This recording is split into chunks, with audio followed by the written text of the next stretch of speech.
రామరావణయోడివా అని ఇలా బాణాలు కొడుతూ ఉంటే ఇంకా ఆఖరి రోజు ఇంకా రావణాసురుడికి పూర్తయిపోయింది ఆయుర్దాయం. అసలు ఈయన గారికి మొట్టమొదటి రోజునే మనం అనుకున్నాం 14 సంవత్సరాలు ఎందుకోసం ఆవిడ గారు అడిగిందండి అని. అంటే రావణాసురుడికి ఆయుర్దాయం 14 ఏళ్ళు ఉంది అప్పటికి.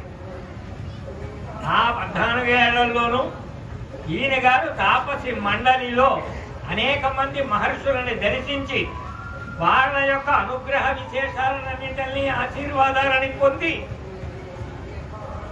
అందులో ఒక్కొక్కడు ఎటువంటి వాడయ్యా, ఈయన ఎటువంటి వాడు, ఇంత గొప్పవాడైనా శరభంగ మహర్షి ఇంద్రుడు వచ్చి నిన్ను స్వర్గలోకానికి తీసుకెళ్తానంటే నువ్వు వెళ్ళిపోవయ్యా, నేను రామచంద్రుడిని చూసి వస్తానన్నాడు ఆయన.